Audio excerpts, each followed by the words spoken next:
ষোড়শ শতাব্দীর প্রথম ভাগে রোমানিয়া স্বাধীন হবার আগে যে কটি প্রাচীন প্রখ্যাত বংশের দেশব্যাপী পরিচিতি ছিল, টেলেকের কাউন্টরা ছিল তাদের অন্যতম।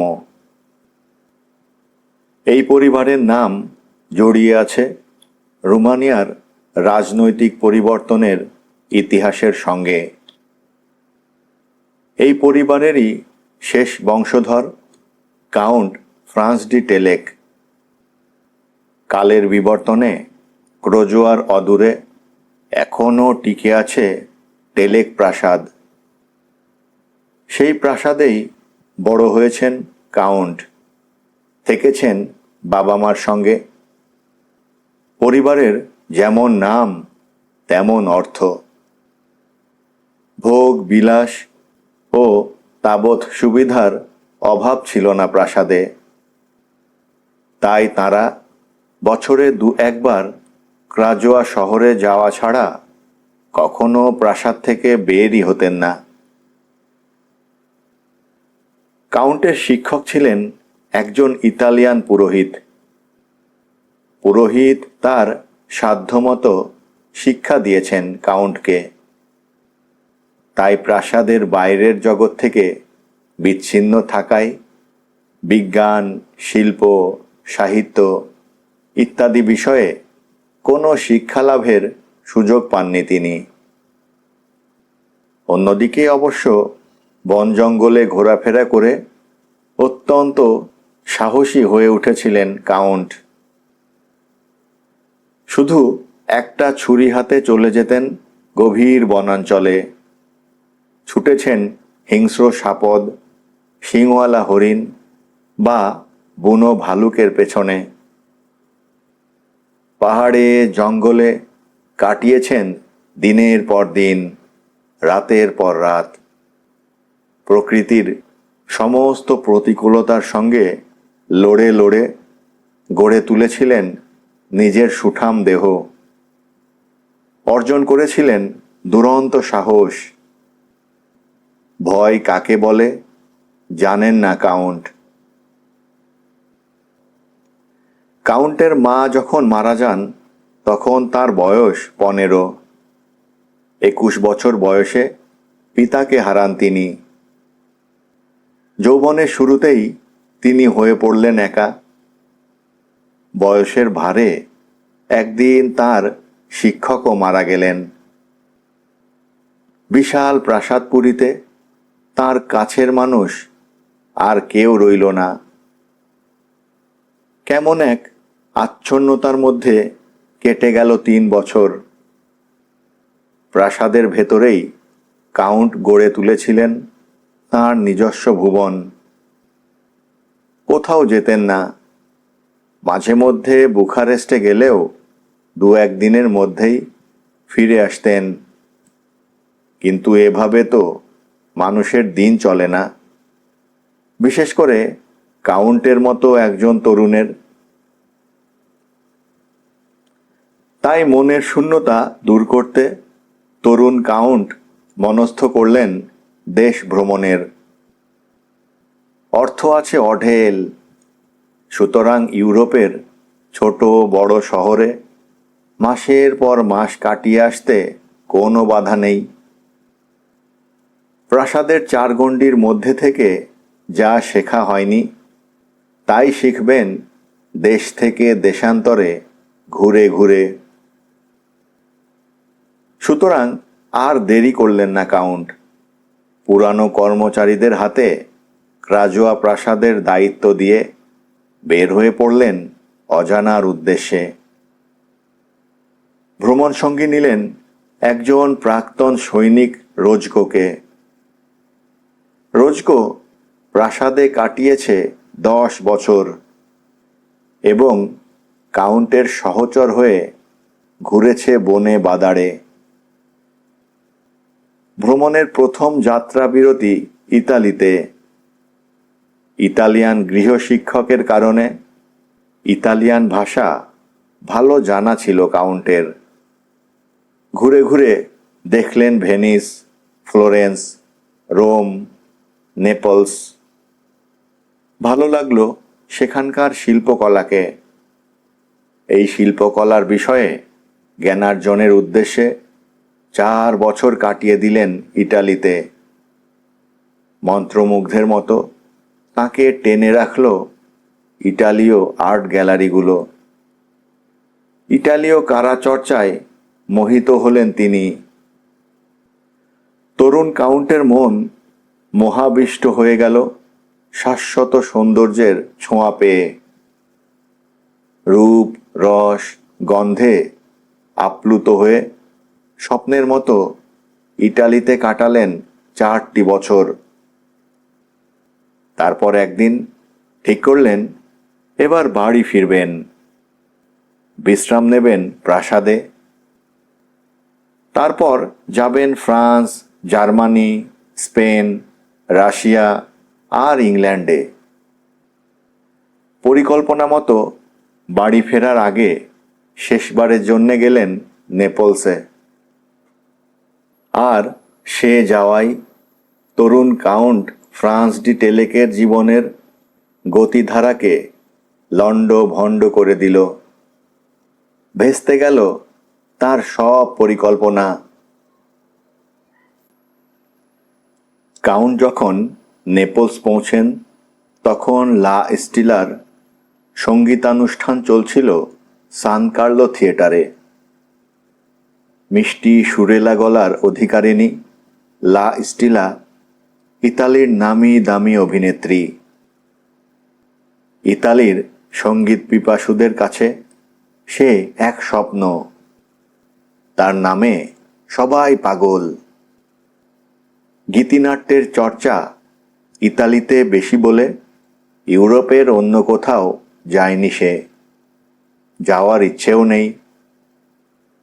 তাই লা স্টিলা ইতালির বিভিন্ন শহরেই অনুষ্ঠান করে তার গুণমুগ্ধদের আনন্দ দান করে। অপূর্ব কণ্ঠস্বর ও অভিনয় ক্ষমতার পাশাপাশি বিধাতা লা স্টিলাকে গড়েছেন পরমা সুন্দরী করেও। সোনালি চুল, নিখুঁত মুখাবয়বে টানা কালো চোখ, দুধে আলতা গায়ের রং, যেন কোনো শিল্পীর হাতে তৈরি অনুপম এক প্রতিমা। এহেন গানের রানী গান ছাড়া আর কিছুই পছন্দ করে না। অগণিত ভক্ত তার, কিন্তু কোনো স্তাবককেই বরদাস্ত করে না সে। গান ছাড়া অন্য কোনো আলাপ নেই তার। এ যেন তার এক ভিন্ন জগৎ, গানের জগৎ, যেখান থেকে কখনো বের হতে চায় না সে। সান কার্লো থিয়েটারে সেই গানের রানীর গান শুনে মুগ্ধ হয়ে গেলেন কাউন্ট। অভিনয় দেখে মাথা ঘুরে গেল তাঁর। লা স্টিলার অনুষ্ঠান দেখে পাগল হয়ে গেলেন কাউন্ট। দেশে ফেরা বাতিল করে দিলেন। নেপলস থেকে নড়তে রাজি নন। সান কার্লো থিয়েটারে প্রতি রাতে হাজিরা দিতে থাকলেন কাউন্ট। এবং সেই সাথে গানের রানী লা স্টিলার ঘনিষ্ঠ হতে উদ্যমী হলেন, কিন্তু পারলেন না। লা স্টিলার গুণমুগ্ধ পাগল শুধু কাউন্ট একাই নন, আরও এমনই একজন পাগল আছেন যিনি প্রতি রাতেই লা স্টিলার অনুষ্ঠানে উপস্থিত থাকছেন।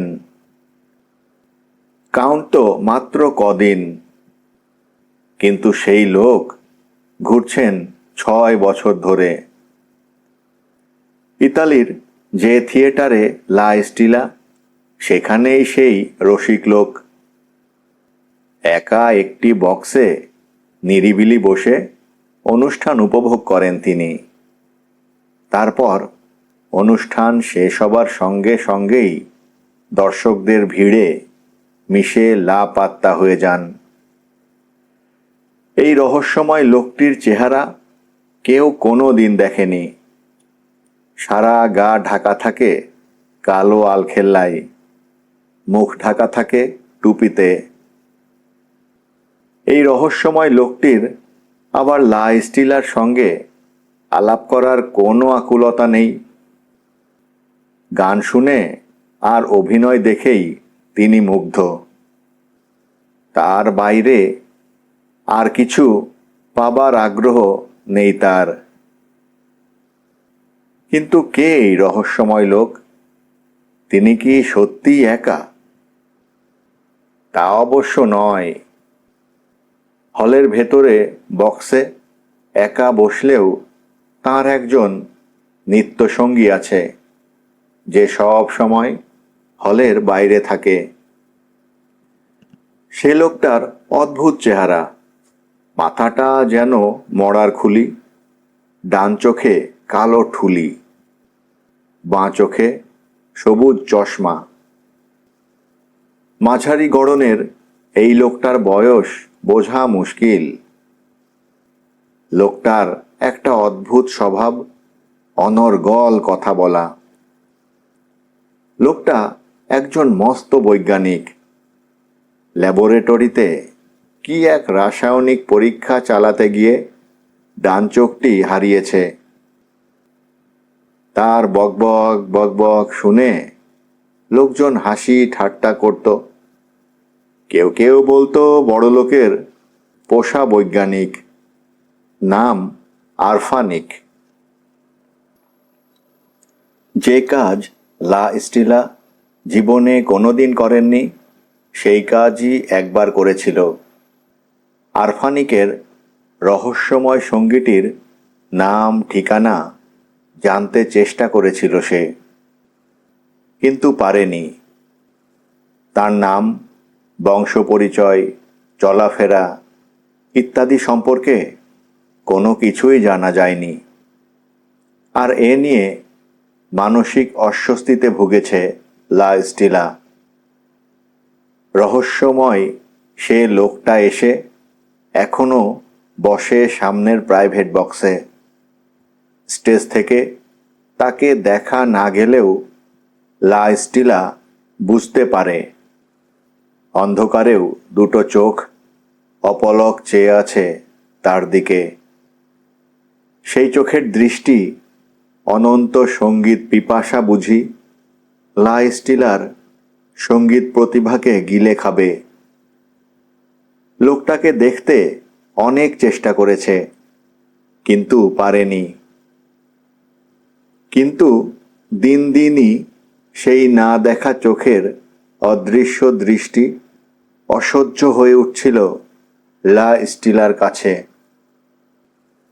স্টেজে উঠলেই অন্ধকারের ভেতর থেকে অচেনা দুটো চোখের আতঙ্ক তাকে বিদ্ধ করতে থাকে। সে আতঙ্ক তাকে গলা ছেড়ে গাইতে বা প্রাণ খুলে অভিনয় করতে দেয় না। গান বা অভিনয়ের প্রতি মুহূর্তেই তার মনে হয় একজোড়া চোখ অপলক চেয়ে থেকে তার সব কিছু বুঝি ভুলিয়ে দেবে। হল ভর্তি লক্ষ চোখের চাহনিতে কখনো বিচলিত না হলেও অন্ধকারের অজানা ওই দৃষ্টিতে তার গলা শুকিয়ে আসে। প্রখ্যাত শিল্পী মাইকেল গ্রিগোরিও অপূর্ব বাংময় একটি প্রতিকৃতি এঁকেছিলেন লা স্টিলার। সেই রহস্য ঘেরা লোকটি সে প্রতিকৃতি কিনে নিয়েছিলেন ছবির ওজনের সমান সোনা দিয়ে। কিন্তু ওই পর্যন্তই। অসংখ্য স্তাবকের মতো লোকটি কোনো দিন গিয়ে দরজায় দাঁড়ায়নি লা স্টিলার। বৈজ্ঞানিক আরফানিক আর রহস্যময় লোকটি ছিলেন সারা ইটালির থিয়েটার আর গানের আসরের জল্পনা কল্পনার বিষয়। সাংবাদিকরা সহ অনেকেই এ লোকের রহস্য ভেদ করতে সচেষ্ট হয়েছেন বটে, কিন্তু সফল হননি। তবে রহস্যের আড়ালে লুকিয়ে থাকা লোকটির একটা নাম কেমন করে যেন ছড়িয়ে পড়েছিল। সামনাসামনি না বললেও লোকে আড়ালে বলতো নামটা। তা থেকেই অদ্ভুত সেই লোকটার নাম জেনেছেন কাউন্ট, ব্যারন রুডল্ফ ডি গর্তস। সান কার্লো থিয়েটারে লা স্টিলার অনুষ্ঠান চলছে 2 মাস হলো। প্রতি রাতেই প্রেক্ষাগৃহ পূর্ণ থাকে। তার মধ্যে 2 জন নিয়মিত প্রতি রাতেই আসছেন। কাউন্ট ফ্রান্স ডি টেলেক সামনের সারিতে, আর প্রাইভেট বক্সে অন্ধকারে রহস্যাবৃত ব্যারন রুডল্ফ দি গর্তস। হঠাৎ করেই সেই সময়ে একটা গুজব ছড়িয়ে পড়ল ভক্তদের মধ্যে। গুজব হলেও এটা নাকি ভয়ানক সত্যি। গান বাজনা আর অভিনয় ছেড়ে দিচ্ছেন লা স্টিলা। ভক্তদের মাঝে সাংঘাতিক হয়ে বাজল এই কথা, লা স্টিলার এই সিদ্ধান্ত কেন? এখনো তো রূপ, লাবণ্য আর গানের গলায় ভাটা পড়েনি। বয়স তো বেশি না, মাত্র 25। এর মধ্যেই খ্যাতি আর অর্থ দুইই পেয়েছে সে অঢেল। তবু সূর্য তো এখনো মধ্যাকাশে। এই অবস্থায় বিদায় নেবে কেন সে? যে নাকি লক্ষ্যমনের আরাধ্য, তার এমন সিদ্ধান্ত সবাইকে ক্ষুব্ধ করে তোলাই স্বাভাবিক। তাই গুজব আরও ছড়ালো নানা রকম। এর মধ্যে একটা হলো গানের রানীর স্বাস্থ্য ভেঙে পড়েছে। কারণ একটাই, রহস্য ঘেরা সেই দৃষ্টির আতঙ্ক তাকে কুরে কুরে খাচ্ছে। দীর্ঘ 6 বছর ধরে ইটালির যেখানেই অনুষ্ঠান করতে গেছে লা স্টিলা, সেখানেই তাকে অনুসরণ করেছে সেই চোখ দুটি। তাই মঞ্চ ছেড়ে পালিয়ে বাঁচতে চাইছে সে। আরেকটা গুজবেও নাকি সত্যি আছে। সংসারই হচ্ছে লা স্টিলা, কিন্তু কাকে নিয়ে? স্টিলা নাকি সঙ্গী হিসেবে বেছে নিয়েছে কাউন্ট ফ্রান্স ডি টেলেককে। গানের রানী মঞ্চ থেকে বিদায় নিচ্ছে শুনেই বিয়ের প্রস্তাব নিয়ে গেছেন কাউন্ট। কাউন্টের মনের আকুলতা অনুভব করেছে লা স্টিলা। তাছাড়া আরও জেনেছে একে নিয়ে নিরিবিলি সুখেই ঘর সংসার করা যাবে।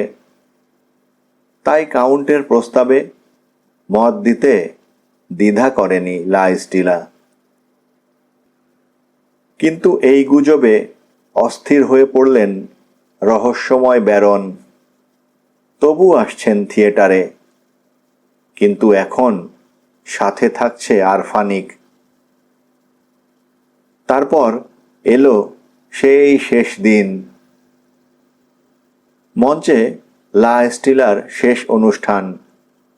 মনের সমস্ত আবেগ ঝরে পড়ছে তার কণ্ঠ থেকে। গান গাইছে আর আবেগ বিহবলতায় কাঁপছে লা স্টিলা। লোক আজ উপচে পড়েছে থিয়েটারে। স্বনামধন্য শিল্পীর শেষ অনুষ্ঠান উপভোগ করতে চায় সবাই। শিল্পীর দরদ ভরা কণ্ঠস্বরে শ্রোতারা শেষবারের মতো আপ্লুত হচ্ছে। সেই সাথে তার অনবদ্য অভিনয় সবার মনে দাগ কাটছে গভীরভাবে। আজ আর সামনের সারিতে নেই কাউন্ট ফ্রান্স ডি টেলেক। তিনি মঞ্চে উইংসের পাশে ছটফট করছেন।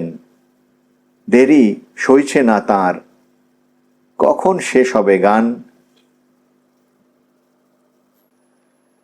কোনো দিকে খেয়াল নেই লা স্টিলার। অন্তরের সমস্ত ভাবাবেগ দিয়ে জীবনের শেষ অনুষ্ঠানটি স্মরণীয় করে রাখতে চায় সে। গান আর অভিনয়ে বিভোর শ্রোতারা তন্ময়। শিল্পী ও শ্রোতাদের কাছে সে এক চরম মুহূর্ত। আর সেই মুহূর্তেই প্রাইভেট বক্সের আধার ঘেরা রহস্য থেকে বের হয়ে এলো সেই মুখ।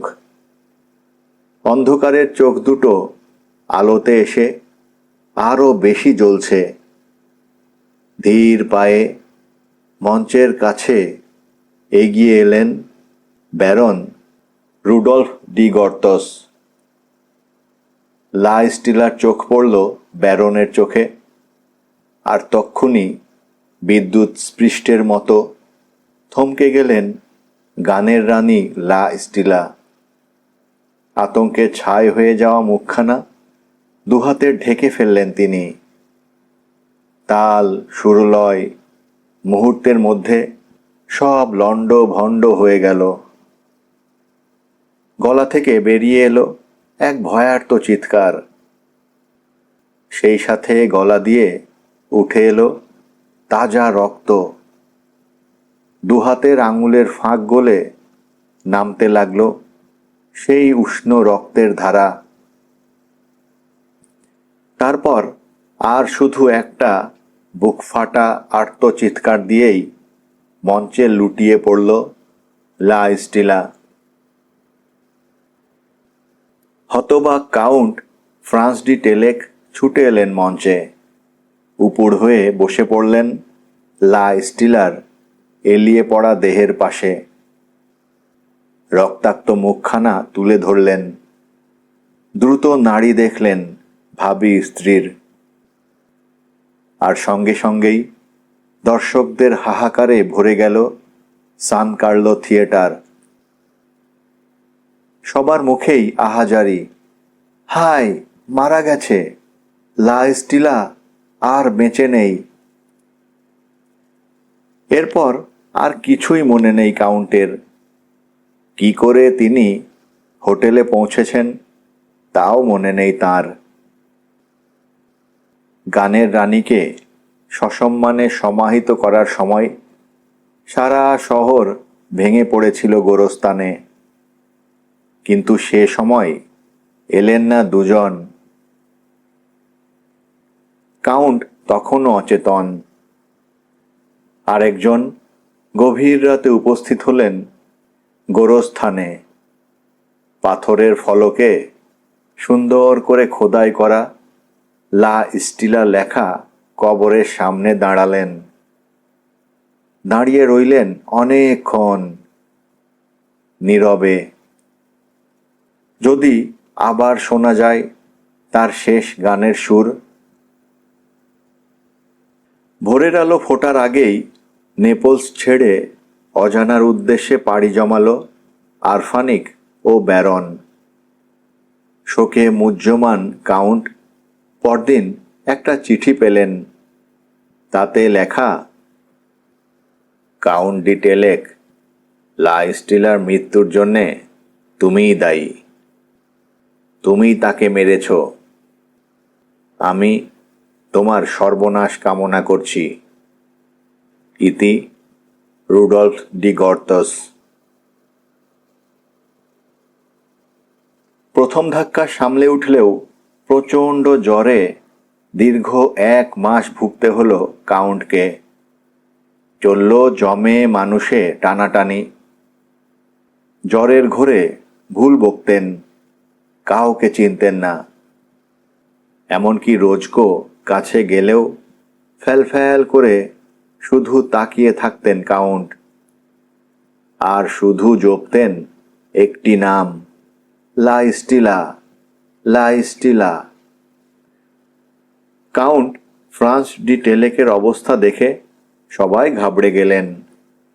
সবার মনেই সন্দেহ উকি দিল, তবে কি অভাবিত আঘাতে কাউন্ট মানসিক ভারসাম্য হারিয়ে ফেলেছেন? লা স্টিলার মৃত্যু শোক সামলাতে না পেরে শেষ পর্যন্ত পাগল হয়ে গেলেন। এমনকি ডাক্তারের মনেও এমনই সংশয় দেখা দিল। কিন্তু ঈশ্বর সহায় ছিলেন।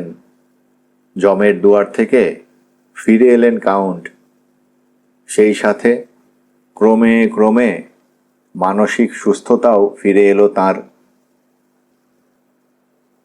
সুস্থ হয়ে আর একদিনও নেপলস থাকলেন না কাউন্ট। আসার আগে গেলেন কবরস্থানে। লা স্টিলার কবরের গায়ে হাত বুলিয়ে কাঁদলেন অঝরে। এরপর 4 বছর কাউন্ট বাইরের জগৎ থেকে নিজেকে বিচ্ছিন্ন করে ক্রাজোয়া প্রাসাদে নিজেকে স্বেচ্ছাবন্দী করে রাখলেন। একাকিত্ব বেছে নিলেন হৃদয়ের জ্বালা ভুলতে। কারও সঙ্গে কথা বলতেন না, দেখা করতেন না। একা একা ঘুরে বেড়াতেন বনে জঙ্গলে, পাহাড়ের নির্জনতায়। অবস্থা দেখে প্রমাদ গুনল রোজকো।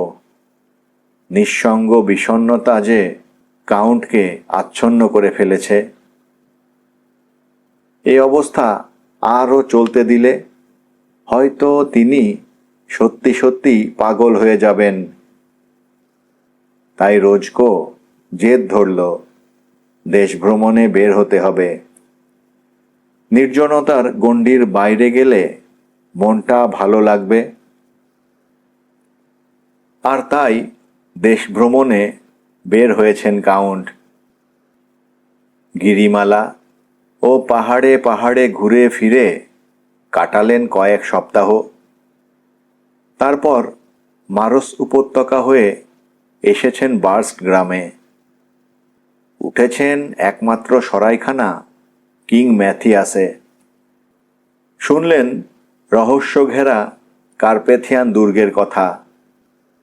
জানলেন তরুণ কাউন্টের জীবনে ঘটে যাওয়া বিয়োগান্ত অঙ্কের প্রধান নট যে ব্যক্তিটি, এই দুর্গ তারই আদি নিবাসস্থল। ভাবতেই কেমন যেন হয়ে পড়লেন কাউন্ট। ছবির মতো মনে হলো 4 বছর আগের প্রতিটি মুহূর্ত। ঝড় উঠল রক্তের প্রতিটি কণিকায়। সে ঝড়ে হঠাৎ করেই যেন বেসামাল হয়ে উঠলেন কাউন্ট।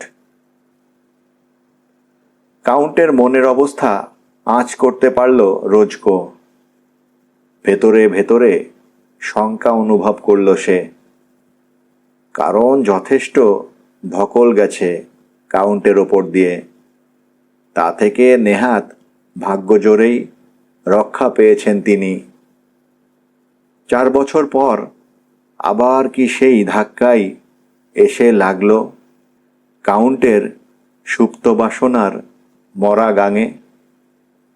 মাস্টার কোলোজ কি এসব না বললে পারতেন না? কাউন্টের চেহারা দেখে একটু হতচকিত হলেন মাস্টার কোলজ। এর মধ্যে একটা কিন্তু আছে বলে মনে হলো তাঁর। তবে এ নিয়ে প্রশ্ন করা শোভন মনে করলেন না তিনি। উঠে পড়লেন। গায়ের মোড়লের সঙ্গে সঙ্গে উঠে পড়ল অন্যরাও। কিন্তু কখনো যা কল্পনা করেননি মাস্টার কোলজ, তাই ঘটে গেল। বিকেলবেলা কাউন্ট এলেন মাস্টার কোলজের বাড়ি। নিজেকে পরম সৌভাগ্যবান ভেবে কাউন্টকে সাদর অভ্যর্থনা জানালেন তিনি। আজ পর্যন্ত এমন সম্মানিত কোনো ব্যক্তি তাঁর বাড়িতে এসে কৃতার্থ করেননি তাঁকে। তাই কাউন্টের প্রশংসায় পঞ্চমুখ হয়ে বিগলিত হয়ে পড়লেন মাস্টার কোলজ।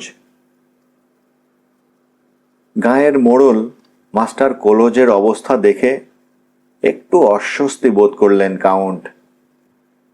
কারণ নিজের প্রশস্তি শুনতে মোটেও অভ্যস্ত নন তিনি। বললেন, নিকডেকের অবস্থা এখন কেমন? এখন কিছুটা ভালো। তার সঙ্গে কি দেখা করতে পারি? অবশ্যই, আসুন। কাউন্ট ফ্রান্স ডি টেলেককে সবিনয়ে পথ দেখিয়ে ঘরে নিয়ে গেলেন মাস্টার কোলজ। অতিথিকে স্বাগত জানালো মিরিওটা। সহাস্যে মিরিওটার রূপের প্রশংসা করলেন কাউন্ট। লজ্জায় রক্তিম হল মিরিওটার মুখ। কাউন্ট বললেন, আপনাদের বিয়েতে নেমন্তন্ন পেলে খুব খুশি হব আমি। এ যে আমার পরম সৌভাগ্য। হাত কচলাতে থাকলেন মাস্টার কোলজ। এই গরিবকে কি মনে থাকবে হুজুরের? বিয়ের কথাতে কান্না এসে গেল মিরিওটার। বলল, তার আগে যদি ভূতের হাত থেকে রেহাই পায় নিক। এ কথার মানে? অবাক হয়ে জানতে চাইলেন কাউন্ট। ভূতের ছোঁয়া একবার যার গায়ে লাগে সে আর সহজে রেহাই পায় না। নিক কি ভূতের খপ্পর থেকে মুক্তি পাবে? পেতেও পারে। মিরিওটার দিকে চেয়ে হাসলেন কাউন্ট। নিক এখন কোথায়? এই যে, এদিকে আসুন। কাউন্টকে পাশের ঘরে নিয়ে যায় মিরিওটা। একটা ইজি চেয়ারে কাত হয়ে শুয়েছিল নিক। কদিনেই ভূতের ছোঁয়ার ধকল কিছু সামলে উঠেছে সে। শয়তানের ধাক্কায় অবশ হয়ে যাওয়া বাম দিকটা এখন নাড়াচাড়া করতে পারে। কাউন্ট সামনে এসে দাঁড়াতেই উঠে দাঁড়ালো নিক। অত্যন্ত অন্তরঙ্গ ভঙ্গিতে নিকের সঙ্গে হাত মেলালেন কাউন্ট। বললেন, আশা করি শীঘ্রই সুস্থ হয়ে উঠবেন আপনি। আচ্ছা, কার্পেথিয়ান দুর্গে ভূত আছে তা আপনি বিশ্বাস করেন? আগে না করলেও এখন করি। তাহলে আপনার বিশ্বাস ভূত বা শয়তানরাই আপনাকে পাঁচিল ডিঙাতে দেয়নি? হ্যাঁ। এমনটা বিশ্বাস করছেন কেন? কারণ ভূত ছাড়া আর অন্য কারো পক্ষে তা সম্ভব নয়। ঘটনাটা পুরোপুরি শুনতে চাই আমি। দয়া করে বসুন, আমি বলছি। আদ্যপান্ত বলল নিক। মনোযোগ দিয়ে সবই শুনলেন কাউন্ট, কিন্তু নতুন কিছু পেলেন না। সরাইখানায় ঠিক একই কথা শুনেছেন মাস্টার কোলজের কাছ থেকে।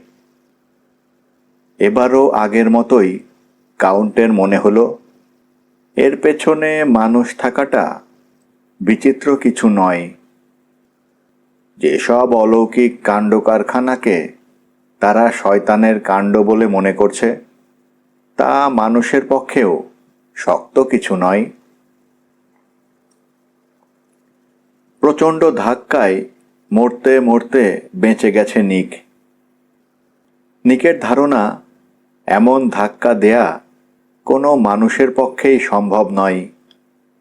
শয়তান ছাড়া এ কাজ আর কেউ করতে পারে না। আর কাউন্টের মনে এই এখানেই খটকা লাগছে। বললেন, আপনি যা শয়তানের কাণ্ড বলে বিশ্বাস করছেন তা আমি বিশ্বাস করতে পারছি না। ভূত বা শয়তান আছে বলেই বিশ্বাস নেই আমার। বিশ্বাস অবিশ্বাস আপনার নিজস্ব ব্যাপার। সামান্য উত্তেজিত হয়েই কাউন্টের দিকে তাকালো নিক। তাহলে বলুন, ধাক্কা আমাকে কে দিল? এটা তো কোনো দুঃস্বপ্ন নয়। আমার মতো শক্ত সমর্থ একটা লোককে 8 দিন পঙ্গু অবস্থায় বিছানায় থাকতে বাধ্য করল কে? এ কথার উত্তর তৎক্ষণাৎ খুঁজে পেলেন না কাউন্ট। একটু থেমে বললেন, আসলে গোলমালটা যে ঠিক কোথায় তা হয়তো কয়েকদিনের মধ্যে আপনিও বুঝে যাবেন। আমারও এই কামনা, আপনার কথাই যেন সত্যি হয়। আপন মনেই কি যেন ভাবলেন কাউন্ট। তারপর জিজ্ঞেস করলেন, এই কার্পেথিয়ান দুর্গ কি কখনো অন্য কারো দখলে ছিল? না, উত্তর দিলেন মাস্টার কোলজ। শেষ বংশধর ব্যারন রুডল্ফ পর্যন্ত এই দুর্গ বরাবরই তাঁদের দখলে। শেষ বংশধর এই দুর্গ ছেড়েছেন কবে? আগে তিনি তো 20 বছর আগেই হঠাৎ করে উধাও হয়ে যান। একটিমাত্র চাকর ছিল, সেও ব্যারন চলে যাওয়ার কমাস পরেই মারা যায়। তারপর থেকে ওই গড়ে আর কোনো মানুষ থাকেনি।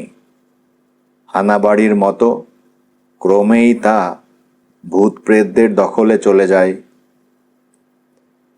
ব্যারন সম্পর্কে আর কোনো খবর জানেন আপনারা?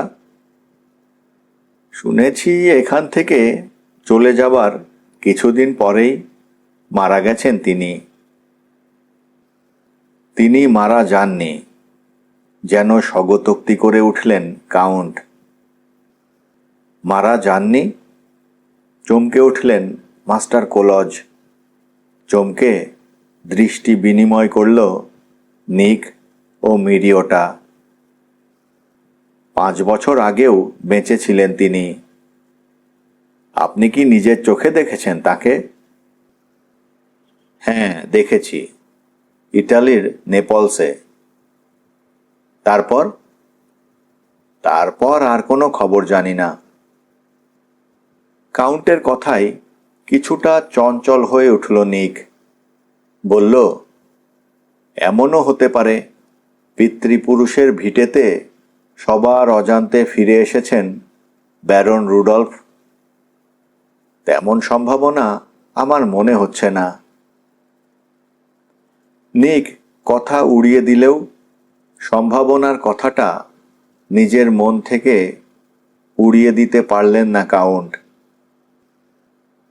হতেও পারে লোকটা হয়তো সবাইকে লুকিয়ে ফিরে এসেছে দুর্গে। মাথায় তো ছিট আছেই, তার ওপর শহরে কাউকেই কাছে ভিড়তে দিত না। তাই নির্জনতা খুঁজে পেতে পৈতৃক ভিটাতে ফিরে আসা বিচিত্র কিছু নয়। কেউ যেন তার আগমন বুঝতে পেরে নির্জনতা বিনষ্ট না করে, তার জন্যেই হয়তো এই সব ভুতুড়ে কাণ্ড কারখানার উদ্ভব। আশেপাশের লোকজনের ভূত পেতনিতে অগাধ বিশ্বাসের কথা নিশ্চয়ই জানে সে। কথাগুলো ভাবতেই একটা বিদ্যুৎ প্রবাহ খেলে গেল কাউন্টের সারা দেহে। রুডল্ফের রহস্য ঘেরা ভয়ঙ্কর চোখের চাহনি আর দুঃসহ বেদনার অতীত ফুটে উঠল তার চোখের সামনে। তবে এ কথা স্বীকার করতে আপত্তি নেই আমার, কাউন্টের দিকে তাকিয়ে বলল নিক। ব্যারন রুডল্ফ যদি সত্যি সত্যি দুর্গে এসে থাকেন, তবে আমি বলবো তিনি শয়তান সেজে বসে আছেন। শয়তান ছাড়া আমাকে কাবু করার ক্ষমতা আর কারো নেই। ক্ষমতা কারো থাক বা না থাক, আলোচনা ভিন্ন খাতে বইয়ে দিতে চাইলেন কাউন্ট। ওদিকে আর যাবেন না যেন। কে আছে না আছে পুলিশেই দেখুক। কার্লসবার্গে গিয়ে পুলিশ পাঠিয়ে দেব আমি।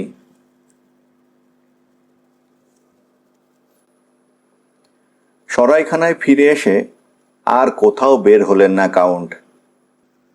সন্ধে 6টার পরই খাবার পরিবেশন করল জোনাস। নিঃশব্দে মুখোমুখি বসে খেলেন কাউন্ট আর রোজকো।